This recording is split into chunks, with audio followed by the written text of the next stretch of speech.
The Lukla to Jiri run I did in Nepal, we ended up figuring out that it was 79 kilometers, which I still think is pretty conservative. And this was according to a guidebook. And then what we did to figure out the altitude change was we went, the elevation change, we went in and basically took the altitude of each one of the little villages along the way and basically added and subtracted all that stuff like that and ended up getting somewhere between 45,000 and 55,000 feet of elevation change. The thing about the map was it doesn't show all the little bitty ups and downs that you miss. It just has it pretty much, oh, this is up, this is down. It doesn't have all the stuff like that. I mean, it was absolutely insane. One of the hardest things I've ever done. And the altitude was somewhere between, the lowest point was about 4,000 feet, and then you had the highest point being about 11,000 and change.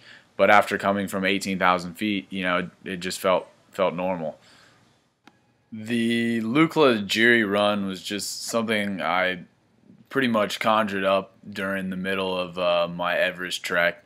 Initially, I was supposed to do the Everest Ultra Marathon, which is the world's highest ultra marathon, which takes place essentially just above base camp, halfway up Kalapatar, which is about a little over 18,000 feet, and you run from there all the way back to Lukla, which is essentially downhill for the most part, but it's still supposed to be very challenging. Well, regardless, the race got canceled the day before I left for Nepal, which is very disheartening and just kind of, So the whole time I had planned on going back up there and running down, but since the altitude affected me so bad, I decided that, I would end up, let's do this Lukla to Jiri run, because I talked to a lot of Sherpas and people that said, it's just not possible to go from one to the other in either direction in one day. They said, 3 days minimum, 2 days, maybe if you just pretty much went all night. So, I decided that, when, in the face of adversity, when people tell me I can't do something, I want to do it that much more.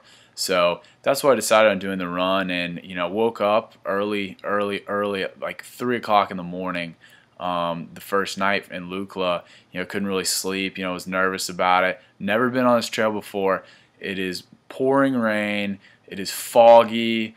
I mean, it's cold, like the fog you couldn't even see, 10 feet in front of you. So I just decided, I know I got to go this way. So I started going, started following this trail. All of a sudden the trail started, getting shorter and shorter and shorter and shorter. And eventually it was like all of a sudden I was bushwhacking down, a riverbed, a creek bed, and hit this just massive river where I couldn't even, cross over or whatever. So I was like, there's got to be a bridge here. I'm looking on a map, and eventually, I kept going back up and down, up and down. It was about a 2,000 foot, up and down from Lukla down the bottom of this, maybe a little less, and went back up there. Finally found it, an hour later, and then started going off. Kept going, still in the pitch black. Nobody's out there. I'll be honest, I was kind of nervous and scared. You never know. I mean, I'm in the middle of Nepal. You never know what's going to happen. You don't know where you're going.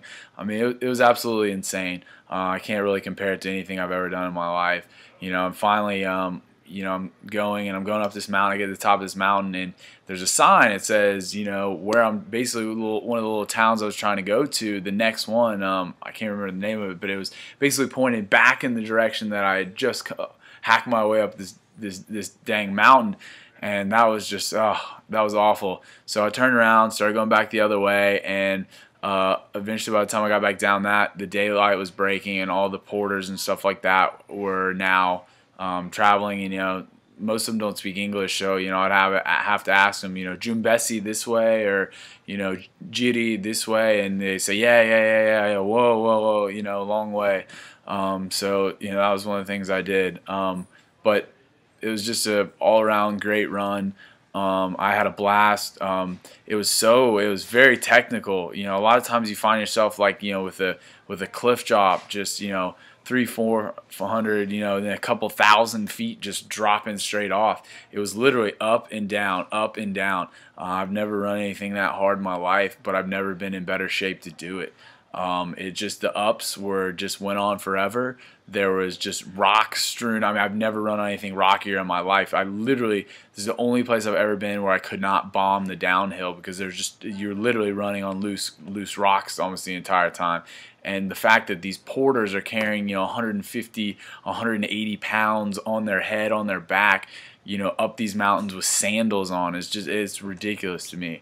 It's one of the most eye-opening, just absolutely just amazing things that I've ever done. And I didn't do the run in one day like I wanted to. I blame that in part from getting lost and really just not knowing the trail. Like, I still think that I could have done it in closer to 18 hours, like 17, 18 hours. But I mean, when you think about it, 50 miles for 17, 18 hours, that's just not that's unheard of. I mean, it's just so much up and down. You're literally, you can't get a rhythm going. Everything, rocks, just all sorts of stuff. And during it was kind of cool because you stop along the way. There's not restaurants, but there's like tea houses. So you walk into essentially somebody's like family living room, and you get them to cook you ramen noodles or some dumplings real quick. So every couple hours I'd be stopping, and I'd basically fueling myself with Snickers bars and Cokes along the way. And the Snickers bars and Cokes are God knows how outdated. So it was definitely an experience. I loved it. I had a great time. I'd love to go back and do it again now that I know know the trail. And it's just it's such an experience too, because I'm running downhill and I got a backpack on, or I'm running and people look at me, oh my God, are you okay? Why are you running? Do I need to start running? People there just, they don't understand why somebody would run, unless they were being chased. And I mean, that's a lot of the feeling and sentiment that I've encountered around a lot of the world. People kind of look at me, like, why? What are you doing? What's wrong with you? And that kind of motivates me to push myself harder and just kind of try to get out there and do some more crazy runs like that. And a lot of times too, I'll have like little kids or something like that running down. They'll jump in, they'll laugh and play, and they come and run along with me. And I definitely encourage it. So I love it. But anyways, the run was insane. It's just kind of like, when I got done, I was glad to be done, but it was kind of weird. You don't know really where to stop running. You come to this little town, Jiri, and it's just like, well, how far do I go? Well, I saw a sign that said Jiri, and I said, okay, I guess I'm here. So anyways, guys, I'll catch you on the flip side. See you on the next run.